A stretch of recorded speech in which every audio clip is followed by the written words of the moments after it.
Ben, with all your service, you didn't even hear the sound. How about it? You just went ahead and killed those off. I do have a cadaver eardrum in my right ear, and I do have. Oh wow! Yeah. I have like significant hearing loss in my right ear. So like whenever people talk to me, if they're talking to me from my right side, I have to like turn my whole head. So, and I often ask people to repeat themselves, and they're just like, "This guy is slow," and I'm like, "No, dude, I'm just like I have hearing loss." I have hearing loss. I've been like near a shitload of explosions, so that's just like what's going on. So in all transparency, this is our second cut. Yeah. The first one, there's a high-pitched ringing in the background. You guys can see we're in a totally different studio today. We're sitting with Coach Bunn. And, I guess that just doesn't, like a dog doesn't hear or can hear certain noises. We were hearing noises you couldn't hear. And I couldn't hear it at all. Life is peachy. I was having a great time. Imagine the state of calm that I live in at all times, not hearing all that other bullshit. I can't believe you guys could hear it that great. There's just chaos all around you, and you're just like, oh, no, everything's fine. Everything's breezy. Fine. Another 72 degrees. Colt and I are over here freaking out, losing it, man. That? All right, we'll tell you about who he is and what he's all about when we get back from our intro. All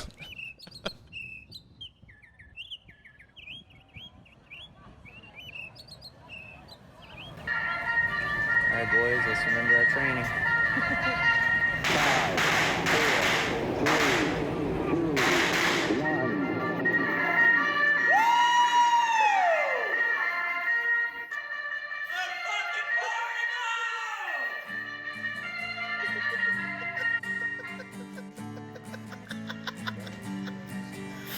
We are some hippies, these are my friends.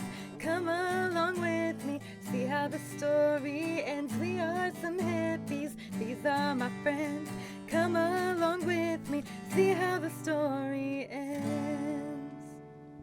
Fear not, without the fan, it will still be just as hot enough. I broke into a sweat as soon as I walked into My body is conditioned to sweat in here, by the way. So, like, I walked in and my body was like, "Oh, is this what time it is?" This is good. This would be an excellent way to facilitate, some kind of ayahuasca journey. You're nice and hot, sweaty. I have some old guy come in here and spit rum all over us. You know what I'm saying, and dose us up. Now, if we're being honest, from a man that has done ayahuasca, I've thrown up more here than I have with ayahuasca. So, I just for perspective's sake, I've met God more in this house than any other. Imagine if I honed in on that experiential statement and charged extra for it. And you're just getting it for free. Right. We're offering true value here at Cigar City CrossFit. We'll surround you with kettlebells, so we'll get to the fitness gods pretty quickly. Yeah, I'm going to add shaman as a bulleted point to my LinkedIn profile. Now, if there was a way that we could loop in, what we were talking about before, I still would want you to fill everybody in on like who you are, your backdrop and now working with Bravo Sierra. But yeah, I mean, just kind of like introduce yourself, what's that slick elevator pitch you got? 100%. So my name's Benjamin Bunn. I'm the owner operator of Cigar City CrossFit, and I'm the director of sales and business development for Bravo Sierra. In my past life, so for the majority of my adult life, I was in the military. So from about 2000 until 2016, 2017, I was in the Army. During that time, I spent the majority of my service in special operations. I was a Green Beret. And after about 10 years of doing that, I transitioned to being an infantry officer after attending the University of Tampa for my undergraduate degree. And retired as an infantry officer right around 2016, came back here to my hometown of Tampa, Florida, and opened up a CrossFit gym that I've been the owner and operator of for almost 6 years now. But about 2 years ago, I parlayed my way into a consulting position with a consumer product goods startup, a men's care company called Bravo Sierra. Initially, I was brought on to help them stand up their ambassador program, but showed a propensity for sales and just generally speaking, being able to, I have a good, solid administrative background. So I essentially managed their military retail channel, which was about like 150 brick and mortar locations, both international and domestic. Did that for about a year and then transitioned into a pure business development / sales role, which is what I do for them now and enjoy it quite a bit, even though like I'm a complete industry outsider, like had no experience with consumer product goods or anything goofy like that. But I've enjoyed it quite a bit, and it's offered me an opportunity to grow both both personally and professionally, and also affords me the opportunity to still live here in Tampa and still own the gym, which is, my first love, and it's been pretty great.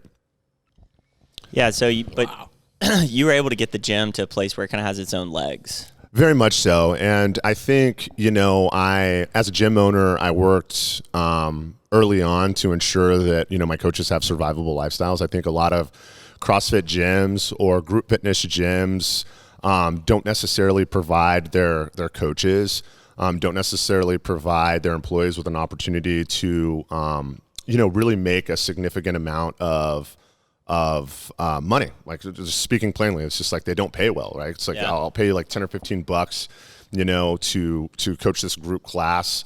And my expectation is that afterwards you like clean up the gym, mop the floor, and do all this kind of other stuff that doesn't necessarily have anything to do with health, wellness, or helping individuals.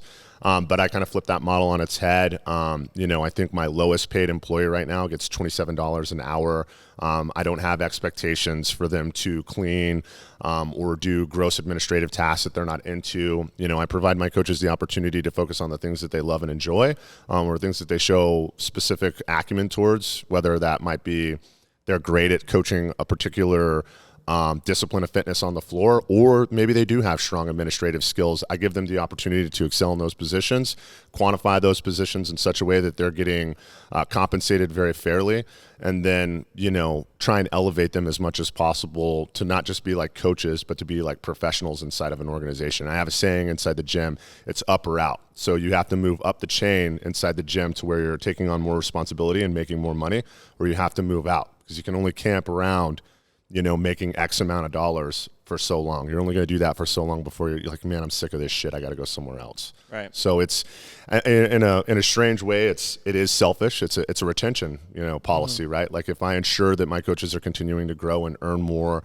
and develop themselves professionally, then I can, I know they're going to stick around for a while, as opposed to, if they start to, if they're just kind of camping out and they're not doing much with themselves, I only got so much more time with that individual before they decide to leave the organization. Wow, that's so much military mindset instilled in that, like up and out. Yeah. Hearing that mindset and so much that you're talking about your coaches, I'm thinking of, when I think of like chain places like, Crunch or Ant and all of them, they cycle through so many coaches literally just because of that, of like, oh, there'll be another one. We don't need to focus on you. I can't imagine. And I used to have a membership to Crunch. Yeah, love their sauna. Yeah. I do like that sauna. I would go there like once a week. Back in the day when I was still training quite a bit, I have a 3-year-old. I have a toddler now, so I don't necessarily get to train for like 4 hours a day now, because, instead of like focusing on myself, I have to like help groom this like young human to like grow up and not be a total maniac, So I gotta get him straightened out in my extra time.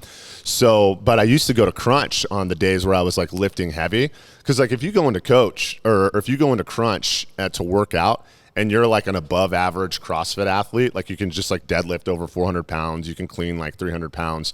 You go in there and people will think you're a pro athlete. They're like, are you a player for the Tampa Bay Buccaneers? I'm like, no, I'm a mediocre CrossFit athlete. You know what I mean? But to them, it was absolutely amazing. You know what I'm saying? So I used to go there as a means to just like kind of get out of my own, gym so that I could go focus on training wherever that may be. And two, it was a great. Stroke the ego. Well, yeah, it made me feel great. It feels fantastic when a guy is like deadlifting and you're like, I need you to leave that on the bar, please, when you're done. I'm going to clean this for reps. Some joker who's like deadlifting that. But what I would do is, I would. I'd go there and I would meet individuals who were like, dang, like the way you're training is very different. And no joke, we got a couple new members that way. So, interesting way to recruit people to the gym. Well, even before we started recording, we were talking about like one of the things that I wish more people knew is how much we make fun of ourselves. Oh yeah. In CrossFit. Oh yeah. Yeah. Like I've defended it sometimes. I'm not gonna lie. Some people are like, oh, CrossFit is silly or whatever.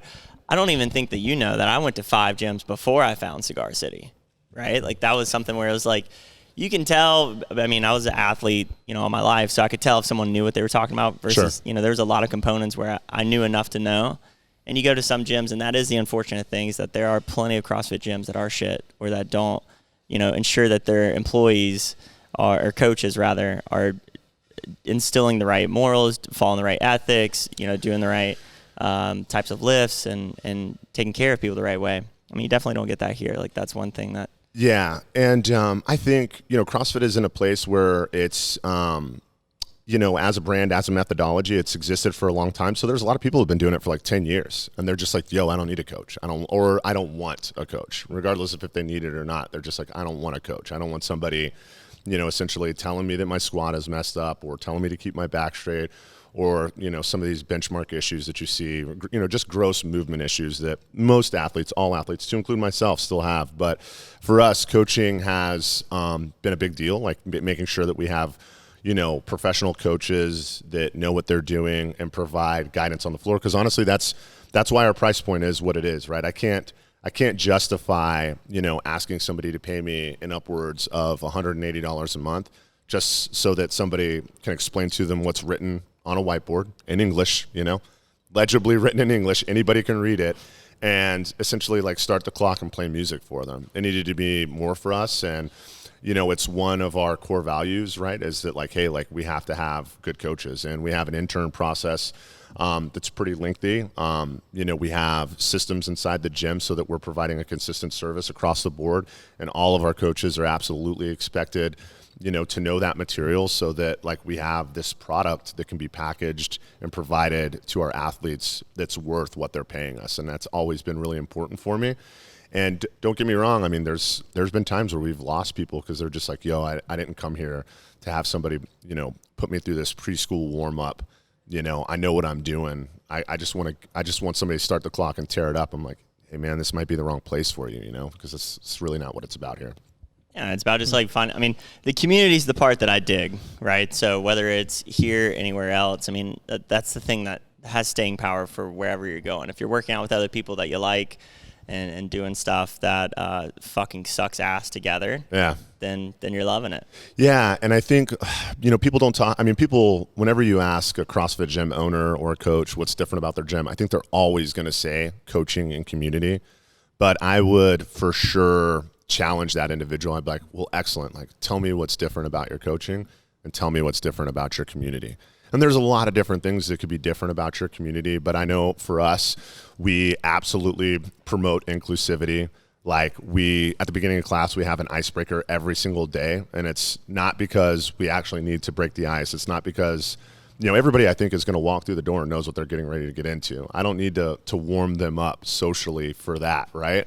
But I think what is important is for people who are standing to the left and right of one another, sweating with each other, potentially seeing each other on a daily basis, they should know each other's first name, and they should probably know a little bit about that person. They don't have to know everything. I don't need to know about your ugly divorce.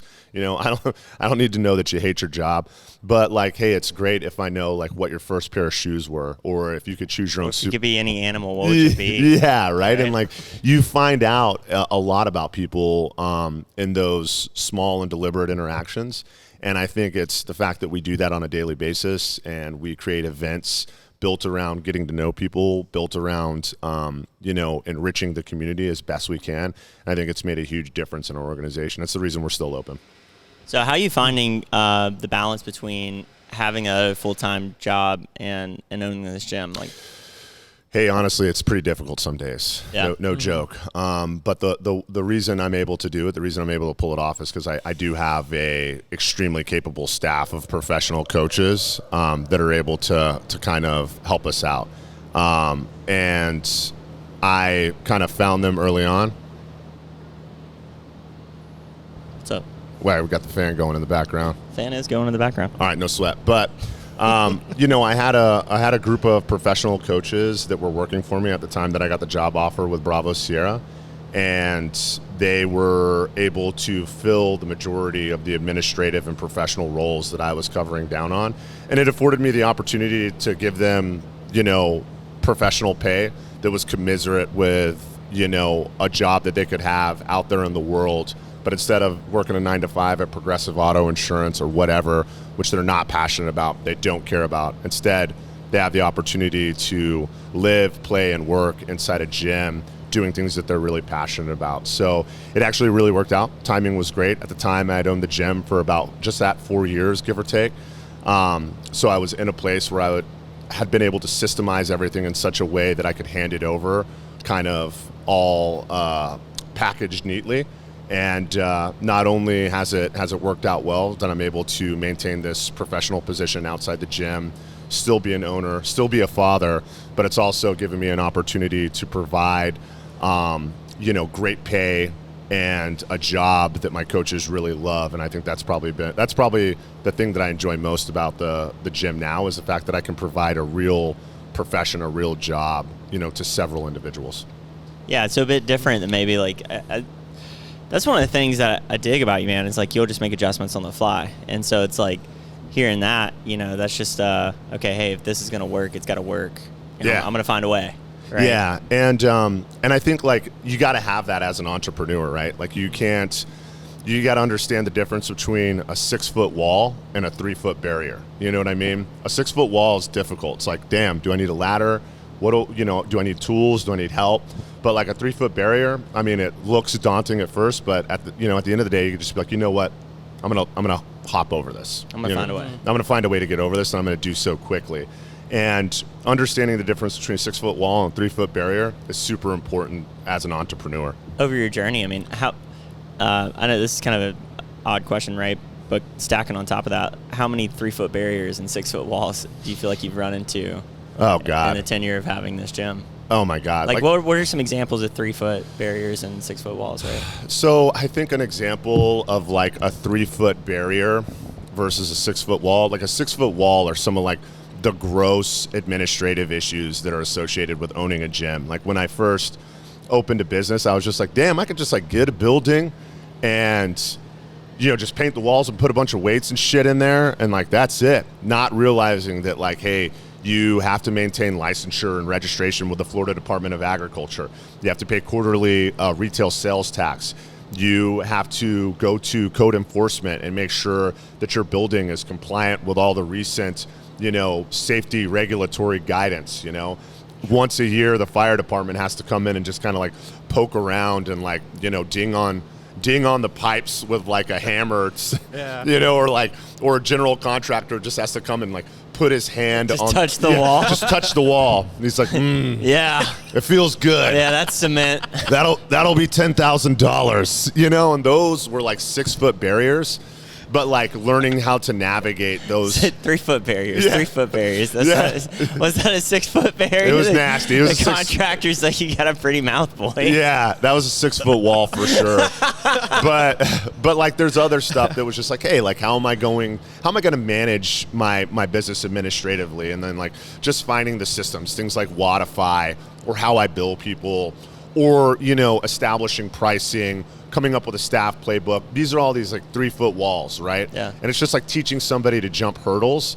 Like if you told somebody that they were going to run, if you told just a normal track runner, you'd be like, I want you to run this same track that you run all the time. You're just turning left indefinitely and just doing it fast. But now I'm going to put hurdles throughout the entire track. Initially, they would be like, this is bullshit. Running around this quickly is already hard. Like, why are you trying to make it more hard for me? You know what I mean? But what you'll find is the people that learn to jump hurdles well don't want to do anything but jump hurdles. Yeah. Because they're like, I can do this well. And they look at other people that are just running track, and they're just like, dude, it's like you're disabled. You know what I'm saying? Like, you could be doing so much more. Like, what I do is so much harder and so much more demanding, And how many times along the way did you have, there's a lot of easy outs, right? It sounds like you built, what you established was the foundation, the dream foundation, right? In order to move on and do what you need to do. And then you have the foundation to be able to trust your coaches to manage the property, manage your clients. How many times along the way do those 3-foot, 6-foot walls come up and you're like, I could just go around it, and then you took the easy way out? Because I feel like that's how a lot of businesses fail in the beginning, is they take the easy way out. I would say, sometimes it feels like it's happening weekly, right? You will invariably encounter obstacles and challenges when you own your own business, because the fact of the matter is it doesn't matter how big or how small the problem is. Generally speaking, it's going to require your attention. So, it could be something as simple as a doorknob that needs to be changed, or it could be something as complex as like one of the full-time coaches is currently seeking out professional education for their job as a coach. And oh, by the way, they need Monday, Wednesday, and Friday mornings off for like the next 6 weeks. And that's like a gross, issue to deal with. It's like, oh my God, you cover like roughly 6 classes a week during that time frame. We don't have a huge bench of coaches. I'm not like I said, I'm not Progressive Auto Insurance. I don't have 600 people in my building and a food court and all this stuff. In most cases, I have anywhere between 4 to 6 full-time coaches working for me at any given point in time. So if one of them gets taken out of the mix, it becomes uncomfortable. If 2 of them get taken out of the mix, it's untenable.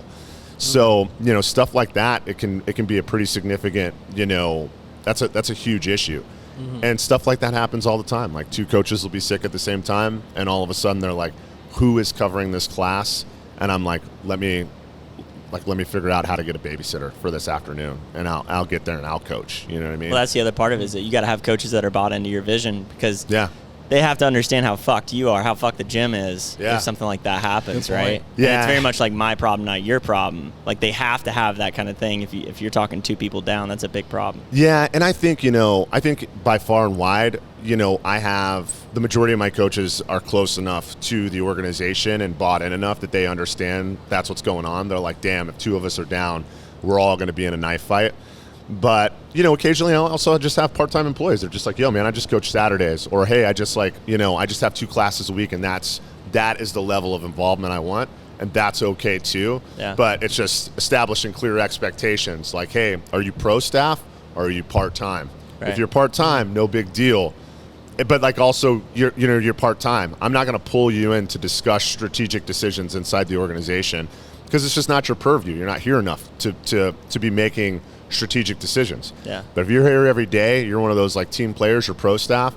Like, I don't do anything without talking to them, because they're running the place for me. Right. So if I'm making changes in pricing, how I interact with members, services offered, if I want to change the paint in the bathrooms, I'm gonna run it by them first, because it affects them. And I think that's another thing that's probably different about our organization, is it feels, I don't know, it's like, it's probably the closest thing to socialism I've ever seen that like works kind of okay. Small scale, which is probably how socialism should be. But you're giving like your employees a say in a lot of the decisions. Yeah. That's what's going on in the area, right? They feel like, oh, I'm giving part into decisions, into what's also going to help me feel comfortable to do my part in my job here. 100%. And I make sure that they know that they're empowered to make those decisions when and how they need to make them, right? And I tell them all the time, I'm like, hey, this, and sometimes I even have to remind them, they're like, somebody might be in charge of facilities maintenance, and they have a certain set amount of hours that, no joke, they get paid for no matter what, because I know that they're maintaining the facility. And oh, by the way, they can add admin hours as they see fit based on the amount of time they're spending fixing goofy issues inside the gym. But if they like come up to me and they're like, hey, listen, I noticed that like, the bathroom's making a weird sound. I want to like go to Home Depot and like replace the parts inside, the toilet so it doesn't run all the time. I'd be like, dude, yeah, go do that. I don't know. Why are we having why are we having a discussion? Send me the bill. Yeah, dude, bill me. You know what I'm saying? How fast can you do that? Yeah. They're like, we need more toilet paper in the bathroom. We should put it like on we should just put it on auto replenishment on Amazon. I'm like, yeah, dude, I don't know. Idea. Yeah, great. Do it. You know what I mean? Do it. I remember, so I don't know how long you guys have been open when I started coming here. Do you even know the story of how I first started coming here, by the way? So you knew Melissa, right, from another gym. Yep. And you had come here. That is about as much as I know. But you were here inside of the first 18 months of us being open. I do know that. It felt fresher. Yeah, the place was still, still figuring it out. Oh, very much. You didn't smell the tears when you walked in. Yeah. Oh no, you did. They were just coming from Ben and Michael. Yeah, very much so. So the way I actually got introduced to you guys was there was a girl I was dating at the time. It was actually the first time Dylan and I had met. Was at Halloween, a music festival. Oh. So. Yeah. Oh yes, now I do remember. Yeah. So you met Michael at Halloween and Kaylee, and they were like hanging out in hammocks at Halloween, just like having like a, very much in line with the podcast, right? It's just a bunch of hippies hanging out, chilling. Yeah, chilling at Halloween. Met this guy, Michael Verdi, this fitness-oriented individual who owned a gym in Tampa, Florida, and that's how we got him. Damn, it took me a second. So, by the way, that's one way to interpret the story. Yeah. I was holding onto the earth so I didn't fall off. Okay, I was quite literally in a tree. They had strung up all these like ropes. Yeah. So you had like a playground in the pine trees kind of thing, and I climbed up there. The girl I was with at the time, she was kind of having a rough music festival, so I just kind of let her do her thing. Yeah.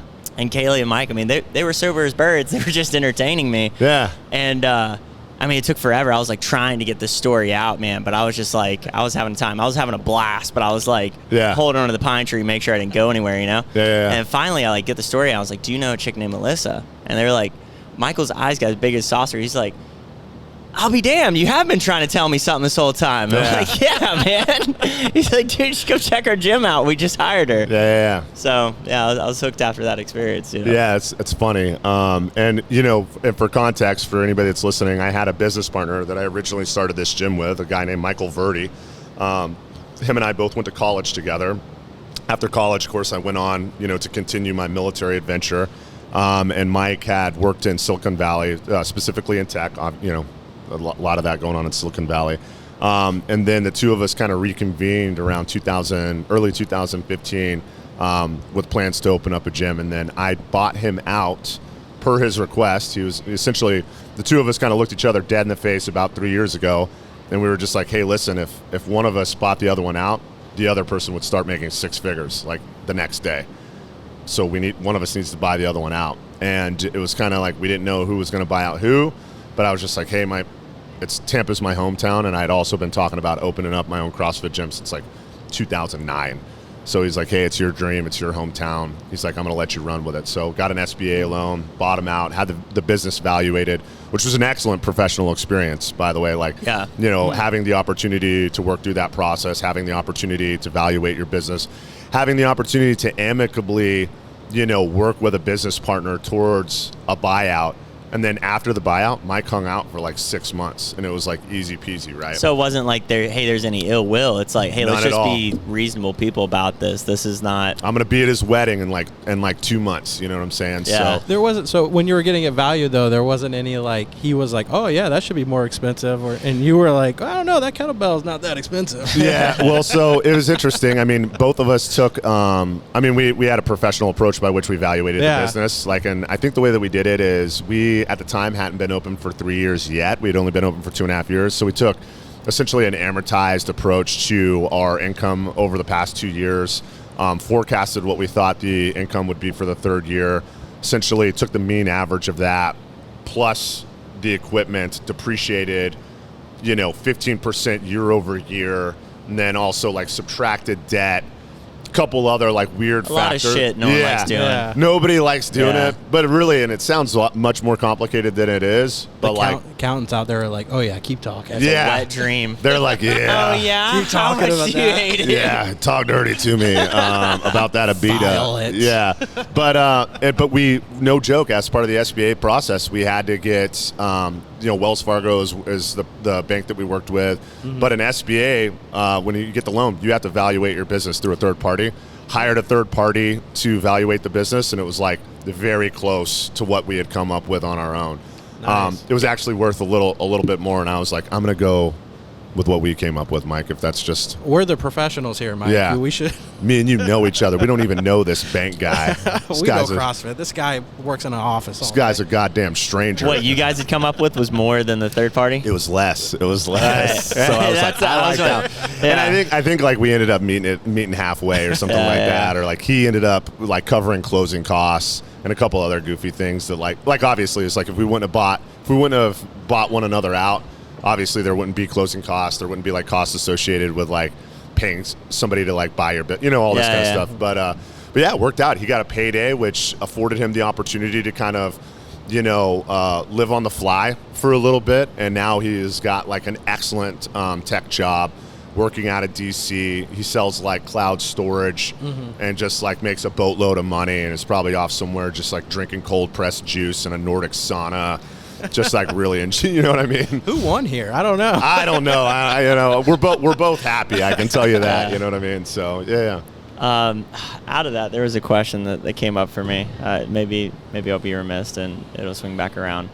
Oh yeah. So in the first year or two, what did your schedule look like? I remember we were joking about that with the Tim Ferriss shit, and people were like 4-hour work week. But Yeah. I don't think people really understand like when that's a screaming baby you're open up for the first year or two. It's like, hey, so you want to be an entrepreneur? Yeah, and I worked a ton. Like but I look back on it now and I'm like, man, I was working a lot. But I really wasn't like maximizing my time. Like I wasn't being very efficient with my time. Busy versus productive. Yeah, I was very busy, but not very productive. But there's nothing wrong with that. And I think people need to have periods of time where they're busy. But I was busy. Like first thing I did in the morning was, had my computer out, and the last thing I was doing at night was working. There were times when Michael and I, between the two of us, and at the time I think we only had like 15 classes on the schedule, whereas now we have double that. We have like 34 or something like that. But like between me and Mike, we were coaching every single class, which, didn't afford us the opportunity to do all the other administrative tasks that were necessary to help maintain the gym.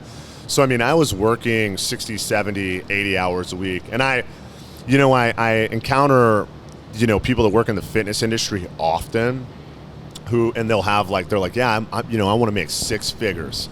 And I'm like, dude, do you have access to Microsoft Excel? Do you know what's going to be required for you to make 6 figures, without running an actual business, right? Like people are just like, I'm just going to manage nutrition clients and personally train and do, there's only so many hours in the day. Mm-hmm. And if you work in an industry, like being a lawyer, if you're like a non-retained lawyer, you have to put in hours. Mm-hmm. I don't care if you're making $350 an hour. You have to put in hours in order to make money. That's it. And there's only so many hours in the day. So if you can't figure out a way to make money while you're not actively engaged in your industry, then you're capped. You're only going to make so much. So, I worked a ton in that first year and a half. And I talk to folks all the time who are getting into the fitness industry. And they do it, I think, because they're passionate about it, and they're like, yeah, I'm going to find work-life balance, and I'm going to do what I love, and I'm only going to work 4 to 6 hours a day. I'm like, brother, you're going to be poor. You know what I'm saying? And when I say poor, I don't mean like poor in the sense like it's an insult. I mean like you are going to be living below the poverty line. Like you're going to be having difficulty maintaining rent where you live. You're going to have difficulty visiting family if they're far away. If you want to take care of a dog or a child, it's going to be a challenge. Like it's difficult. So. And unfortunately, I think in a lot of ways, there's like a lie being sold on the internet that's like, hey, you can work 4 to 6 hours a day doing this thing that you love and that you're passionate about, and somehow figure out a way to become a millionaire or something like that. And the actual truth is you will have to front load quite a bit of work and put in a lot of effort to build the systems and to develop the acumen that's required to make money when you're not actively working. That you really have to front load in order to get to a place like that. But you have to be willing to make those sacrifices at the onset. And if you're not, that barrier you are not going to pass through the barrier to entry. The barrier to entry is hard ass work. And I think a lot of people are lost on that. But, people also figure it out, and the fitness industry and the service industry can be fickle in that way, where it's an industry that's transient in a lot of ways. People come and go. But the ones that stick around and try and make a career out of it, like they know the cold hard truth of the hard work that's required in order to flourish in that industry. Yeah, it's just hard work. That's it. It's not a secret. And I'm telling you, a lot of dumbasses own their own business. A lot of dumbasses own their own. But you don't even have to be smart. You don't even have to be that capable. You just have to be willing to put in the hours and just show up. Show up on time. Mm-hmm. You'd be surprised how far you can get in life just showing up on time. You know what I mean? You'll never get fired. Like just show up on time. In the right outfit with the right stuff, have a general idea of what you're supposed to do day in and day out, and you can get by. But I don't want to get by. I want to do more, And that kind of seems like when CrossFit started becoming more popular, what you were talking about of being like, a lot of people were being pitched the dream of like, oh, you can just come in and work 4 or 6 hours and coach with people. It seemed like when CrossFit started getting more popular, then all of a sudden you start hearing about gyms not doing very well, or they're like really bad coaches, and that's kind of where it started getting that reputation of being a little funky. Yeah, and I'll tell you, like CrossFit is run by an affiliate model, which I love. It's an affiliate model. It's not a franchise model, so it's like I don't have to like buy all my stuff from them. I don't have to, I don't have some franchise packet that I have to adhere to. There's a couple like requirements that are kind of there, that CrossFit HQ says, hey, you need to do this base level of stuff, provide this bedrock level of infrastructure or training or accountability, and then you're free to go do it on your own. But it's not too unlike, it's truly a capitalist run brand, right? Blessing and a curse, right? It helps it spread real fast. But with that, you're going to get, a lot of golden nuggets, but you're also going to get a lot of shiny turds along the way, it's right? Kind of like I was thinking, another example I think is like when Arnold, right, was coming up, and he started getting more popular, and that means the weightlifting world kind of started getting more popular. Yeah. The Gold's Gym started popping up everywhere, which then all of a sudden you start having tons of weightlifting coaches. Yeah. Started popping up everywhere. It seems like a good example to use that. Then all of a sudden you started hearing like really bad weightlifting coaches, right? Oh, this guy screwed up my back because he pushed me too hard or something. Yeah, and I think for a lot of people, they want, and like in a true capitalist market, right? Like let's say you're just looking for good donuts, right? You will go to a place that has subpar donuts because it's close to you, right? And it's convenient. But at some point, if that service becomes bad enough, you're going to be like, I am now willing to drive extra to get the donuts that I want. What's your favorite donut? Honestly, they're like my favorite donut, place to buy donuts. Yeah. I don't think there's a good one in Tampa. Yeah? I'm not kidding. There's like not a good one. There's one in Alpharetta, Georgia. I can't remember what it's called. It has like the best donuts in the damn planet. And there's like a chain one called Duck Donuts that they have at like Fort Bragg, North Carolina. I can't get a good donut in this town to save my goddamn life. But fair response. Yeah. Yeah, I was like, wow, it checks right. out. Yeah. I'm thinking like Dats is maybe the closest Maybe, thing. Krispy right? Kreme is like my go-to. Yeah. It's a consistent product. Because it's a consistent if one. the hot and ready sign is on, you know what you're getting ready to get I into. just fuck myself up every time I go there. Yeah. I'm like, let's stop playing games. You're in for a bad time. I'm not here for foreplay. Yeah. Give me the dozen. You fucking, here's my money. The next day, Yeah. I like flick them off out the driveway. They're like, here's your dozen donuts, you fat shit. Go enjoy it in the Right. parking lot, you disgusting. Enjoy your health while it lasts. Yeah. I will do that. Yeah, later. But CrossFit gyms are like that. But I think it's strange, right? In that the CrossFit consumer, it takes a lot before they're actually going to say, hey, same thing. It's like, when are you actually going to make the time to drive the extra 4 to 6 minutes to go make sure that you are getting the good donuts that you want? But that's the thing. And at one point, I became really a connoisseur of coffee. Like, I only drink good coffee. And like it's easy for me. Like, every time I travel, I Google a good coffee place, and I'll pass 3 to 4 mediocre places to go get a good cup of coffee because I know what I want. You know what I mean? And I'm not gonna pay money for something that I'm not gonna enjoy, right? And same thing. Like, if I get poor customer service somewhere, I don't like the product, or I don't think it's delivering what it should, I'll never use it again. And I'm serious about that shit, Well, it's like tipping. I explain this to Michael, who comes on the show from time to time. I come from a line in the service industry. My mom, my sister, my brother, like, we all worked in the restaurant. Yeah. And if I show up to a place and I get really shitty service, and I'm not talking about like mediocre service, I'll do the expected tip out, right? But like, if I show up to a place and I'm not like greeted within like the first 5 or 10 minutes, hey, that's pretty standard.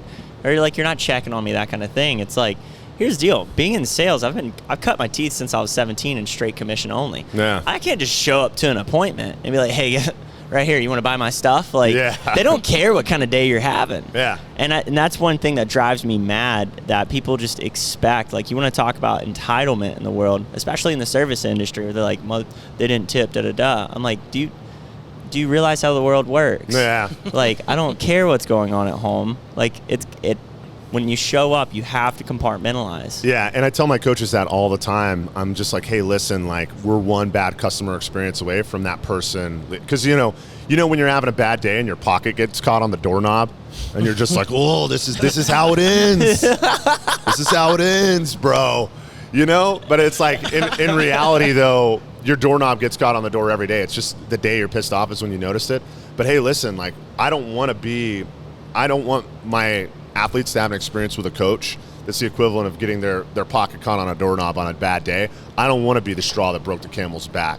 You know what I'm saying? I want to make sure that we're earning their business every single day, and we talk about that all the time. And sometimes we tell them, I'm like, hey, listen, if you're having a bad day, if you're just like, if you're Poopy Face McGee and you've just had an awful day, you know, you're in the middle of a breakup or some bad shit happened at the house or whatever the case, you need to call somebody and let them know and potentially get off the schedule. Just don't come. Don't come because people aren't coming here to share in your bad shit. You know, people are coming here because potentially they don't even like their day job. They don't like what they do 8 hours a day. I don't want to give them another bad hour, right? I want to give them a good hour. I want it to be the best hour of their day. And if we can make sure that that's happening, then we're achieving something special here, right? So, you know, I tell them all the time, it's like, we got to earn their service every single day because they are literally one bad customer experience from pulling up stakes and we never see them again, you know? So, hey, what are you doing to preserve any shred of humanity that you have outside of having, you know, a business? And like, what's your morning routine look like? What do you look like decompressing? I know you got a toddler and stuff, but like, what's the other side? You know, when you're not wearing those hats. So for me, so pursuit of fitness is really like my number one hobby. I love being physically fit. I love the pursuit of fitness. I like the process of pursuing fitness more than I actually like being physically fit. When I was still in the military, I pursued fitness as a means of pragmatism. Like, you know, when I first joined the Army, I'd never played sports. I had no real athletic background of any variety. Like, I was like one of the worst performers in my platoon, like was just terrible at everything that required physical activity or physical performance. But then, you know, as I spent more time in the military and started, you know, seeking out positions of increased responsibility, increased physical demand, increased danger, I was like, shit, like I have to get physically fit in order to excel in this particular position. So I just started working out as a result of needing to be able to perform physically for those jobs. But as I did that, I found that like having that was a really great outlet for me. It helped me be present, right? Like when I'm doing class, like all I'm really thinking about is class. You know, I'm thinking about the warm up. I'm being present with the people that are in that class. And it's really, you know, when people talk about mindfulness and being present and this kind of stuff, that's when I'm mindful, that's when I'm present. I'm not thinking about what happened earlier in the day. I'm not thinking about what's going to happen tomorrow. I'm just there doing class, right? I come in, I look at the whiteboard, it's all taken care of for me. I see this list of stuff that I'm getting ready to do, and like that's it, you know, and that's a really great time of day for me. But also sometimes my gym is also my workplace, so it's hit and miss. Sometimes I come in and I'm like, shit, and it feels more like work than anything else. So, you know, for me, I definitely, you know, take time out of my day. My mornings are pretty important to me. After I drop my son off at daycare, you know, I have a latte and I make a list of all the things that I need to accomplish for that day. One, it helps me prioritize how I'm going to work so that I'm, you know, being productive, not busy, like you talked about. Two, when I find that when I'm checking off things throughout the entirety of the day, it's very satisfying for me, right? So I'm a big list guy. You know, I have a good cup of craft coffee that I make inside my house. I've invested in like $1,000 worth of like latte making equipment inside my home. So I make myself a nice craft coffee, and I make myself a list, and that's kind of like what gets me dialed in, and it sets the tone for the rest of the day. So I think for me, like, you know, one is for sure, you know, pursuing physical fitness for at least an hour a day. Two is taking the time in the morning to really establish the framework for the rest of my day, having a good cup of coffee and making a list. And then I think like probably a third one that's not something that I do that seems so deliberate. This probably seems like really goofy, but I really like having like a clean and organized household. I know that sounds so weird, but like making my bed. No, it doesn't. Yeah. No, this is a basic fucking, all you slobs God, out there. Yeah. Ah, God damn it. When I see somebody who leaves a bunch of dishes in the sink, I'm like, you lack basic organizational skills. You see it, I see it, we all see these nasty dishes in the sink. What precluded you from taking an extra second to rinse it off and put it in the dishwasher? You also were late on your taxes. You know what I mean? You were late on. You owe the IRS money. Your credit score is fucked up. God, for the people in the back. Yeah. But like if I see that, if you're just like, you know what? I don't vacuum my floor because like why should I? I'd be like, bro, you're close to financial ruin, aren't you? They don't We're gonna talk shave their about your pubes. life. Those are the same people. Your personal relationships are messed up, you know. That's Because if you can't get this floor clean, Yeah. I don't know how the hell you're navigating complex social situations. But yeah, like I think that's it. Like I like to have a clean, organized life, and like Were you like that before the military? no. But military. also my mom, maybe a little bit. My mom, You have a good mother. yeah, she's great mom, but like raised me on her own for the most part, and at the time had to work like 2 or 3 jobs in order to make it all happen and pull it off. So like a lot of the stuff That explains about it. Not to cut you off. I Yeah. think there's something to be said. You know what I get really oddly suspicious of? Girls that have good parents. Steer the furthest fucking away from them. The craziest ones are the ones that came up in loving households. Oh. Nice, complete, parents were together forever kind of shit. I need someone that's got some edge to them. You know what I'm saying? I need somebody with some trauma. Some trauma. That's right. That's some shit we can relate to. It's Yeah. like, look, you want to raise a fucked up kid, raise with a bunch of love, and them not having to figure Yeah. things out on their own. I don't want to hear about your structured Sunday spin at church. You know what I'm saying? I want to hear No, about. it's like they go and find trouble then. It's Yeah. like things are the equilibrium is too set. It's like they Yeah. got to throw things off. Well, that's probably what like lent towards me. I was probably started leaning towards organization as I got older because my mom was just so busy that a lot of household stuff like fell off. That was like the last thing that got attention. And I was a self-sufficient kid. I was a latchkey kid, which doesn't exist anymore. But back in the day, you could just be like an 8-year-old kid who just like got off the bus and just like walked home and took care of yourself. Yeah. You know? And that was Yeah. like just went home and made yourself eggs. Yeah. You know, Yeah. you're like Bagel bites and shit. Yeah, whatever, like yeah. I'm just taking care of business, bro. I'm 8. You know. Pokemon. Yeah. Just sit down and watch the TV. Now 8-year-olds are like lost. They get lost in the grocery store, and it's like Ah. a breakdown, and they're like reliving that trauma 10 years later. They don't even know how to go 5 minutes away from their house. Yeah. Like, you remember growing up? Sometimes you just go for walks. That's what it. you had to do. You know where to go. Now they don't even know what. Well, things it's are 5 everyone minutes thinks that away. there's more weirdos in the world. I'm like, no, there's just more attention on them. Yeah. The same shit's been happening forever in a day. It's like, They just have message boards where they all congregate on Reddit, you know, or Yeah, like stuff like like- that. You know, they didn't have a way to communicate. They didn't have a way to organize. You know, now we just Yeah. know what's going on. We're a little bit more privy to it. Before, it'd be like, oh, no, that guy's just weird. It's like, no, you know why he's weird. Yeah, Yeah. a little bit. But yeah, for me, I probably started developing that just because I was kind of like not a head of household, but doing, household stuff at a much younger age than I think. Responsibility. Yeah, I had a lot more responsibility than a lot of folks. And it carried over. But like, yeah, for me, like whenever things feel out of control, like I'm just like, I'm going to control what I can. Vacuum this floor. You know what I'm saying? And it immediately looks better. And I immediately feel like I've made an immediate difference in some small way, right? I came in here and vacuumed the floor. It once was dirty. It's now clean. Like, what a time to be alive. You know what I'm saying? So simple stuff like that really helps drive Hell yeah. me towards like a sounder mind, mental health, if you will, Yeah. I think there's even like a deeper parable in that. I was talking to a group that I helped lead yesterday, and one of the things that I was helping them understand about getting results in their business is that the number one thing you should never be upset about is the result your business is getting. It's the activity. If you're going to be emotional about anything, be emotional about the level of activity you're bringing to life. And so if you focus on the things that you can control, you can assess the results and you can make adjustments. But there's only so many results that you can't control at the end of the day. Yeah. That's a really interesting insight, and it's poignant right now because, the gym had outrageous churn like over the past 6 months that recently stabilized. And a lot of it was a result of like COVID and people's work-life situations stabilizing. Like, hey, I now work from home permanently. And, oh, by the way, this gym was close to my work and I don't drive here anymore.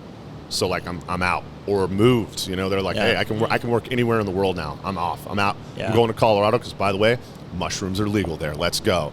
Or whatever, right? Decriminalized. Yeah, decriminalized. It's like, let's be particular with our words. Words mean things. But yeah, so, I mean, but like from my perspective, I could not, and we have like a way by which we have a survey that all of our members fill out as they're on their way out the door so that we can attribute, hey, if there's a problem with programming or coaching or something like that, we know. And there was no attribution. And it was bananas to me. And I was like, God damn it. And we were doing everything right. And finally, it came down to the point where we were just like, okay, hey, listen, it's just a tumultuous time for people who are settling into a new work-life balance of some variety, a new normal. And during that time, gym memberships, the donut place you go to, all those places suffered as a result of people falling into their new normal. But we recently settled back into it. The gym is flourishing, but it was difficult because I was looking at those things that were sort of out of my control and obsessing over them. And what I should have been just doing was like, let's focus on all these things that I'm doing right. Tough not to personalize that in. Yeah, very difficult. I can commiserate It's like with it's that. taking the same amount of energy. I had a mentor that used to, he shared that with me. It always stuck with me. He's like, hey man, it's like, listen, your brain doesn't know how to distinguish what you're thinking from what the reality is, right? Yeah. So it's going to take the same amount of energy, the same amount of mental taxing, willpower, discipline, resources. You might as well devote that towards what is going to generate more results than focusing on the results and just like, at the end of the day, it's like, hey, let's take action, have a reflection on the results, adjust, and take some more action. And you're only going to have that with periodic breaks of reflection versus like constant obsession. Yeah, and I think that's what I was, and I was focusing day over day. But then one of my coaches, Danette, helps with the monthly metrics, right? Puts together all our KPIs and all of our numbers. And that I would always look at that and I would be like, okay, like, hey, we gained as many as we lost, or in most cases we gained more than we lost. I could see that there was no direct attribution that had to do with poor customer service or anything else. And it would provide me with comfort. Yeah. And so if I focused on our monthly report, our once over the world, our P&L, hey, we're cash flow positive. We're gaining more members every month. These are all the things that are going well. But meanwhile, if I just like focused on, oh man, a member cancellation form just came through, and focused on that day over day, if I focused on the knife fight, having a bad time. Yeah. But if I looked at my stuff over the horizon, right, I looked at those long range targets, I was like, we're fine. We're still chugging right along directly towards the long range targets that matter. You know what I mean? But meanwhile, I was like, no, I want to get in that knife fight again, what I mean? Of course. I mean, that's the human lean, right? You got a brain's problem. The reason why I wanted to point towards this is because I think in like a sadistic way, like it points back towards working out and having a fitness routine. Yeah. If you're obsessed over the results, man, you're in for a long fucking up and down roller coaster, right? Oh, God, yeah. But if you're taking control of what you can control, which is getting your ass into the gym or doing something, maybe it's not a gym, maybe it's on the mat. Right, or maybe it's meditating, whatever. Something that it's, hey, there's a 3-foot barrier there for sure every single day. Yeah, it's just getting there and doing it. But if you focus on that, like you're gonna get the result eventually that you want. And I think that's like, and what you're talking about is investment strategy, right? Mm-hmm. I need to be able to make deposits day over day, right, so that I can hit this long-term goal. But if you focus, like if there's some days where you're like, I didn't make a deposit today, you're like, I'm screwed. You're like, are you though? Right. You're making deposits the other 29 days out of the month. I think you're going to be okay. Yeah. And it's easy for us to be like, God damn, it's we have the habit sometimes of letting one aw shit ruin 1,000 attaboys, right? Because it's just that aw shit seems more acute for some reason, right? Yeah. And I think a lot of us count our losses more than we count our wins, right? And if you're in the gym 3 to 5 days out of the week and you're making a deposit for an hour each time you come in, you're golden, man. You're going to outlive everybody. You're going to look great naked. You're going to feel great, all this stuff, right? And just because you have one day where you can't lift what you can normally lift, or you don't have a great workout, or your back hurts, or whatever the case may be, and you let that ruin the rest of your month, oh man, cousin, you're missing the larger picture, right? Your investment strategy is still good. Buy the dip, you know what I'm saying? Right. Buy the dip, homie. Yeah, absolutely, man. Buy the dip. Yeah. Well, hey, brother, I really appreciate your time and coming on here. Thanks for coming on. This was awesome. I want to do it again. There's a lot more I think we have that we could cover about fitness. I mean, military discipline. I think there's so much more in there that we can cover. Yeah, I'm happy to be on as much or as little as you two like. He's a complex individual, so you got to be careful what you ask for, right? Like an onion. I got layers. Perfect. That Outback onion. Fry it up, baby. All right. Well, hey, if you're interested in hearing more about Cigar City, how can they find you? They can find us on Instagram at Cigar City CrossFit. They can also look and see what we have to offer in terms of services at cigarcitycrossfit.com. And then, of course, all of my coaches promote the gym regularly. But if you ever really want to see what it's all about, we have community classes on Wednesdays at 5 p.m., Saturdays at 9:30 a.m., and Fridays at 7 p.m. You could literally attend all 3 of those classes every day for the rest of your life, or every time period for the rest of your life, and I will never charge you. So we got a lot of community offerings and a lot of way to find out about us, but the best way is to just walk through the front door. It also happens to be the hardest part. Get your ass in the gym. There you go.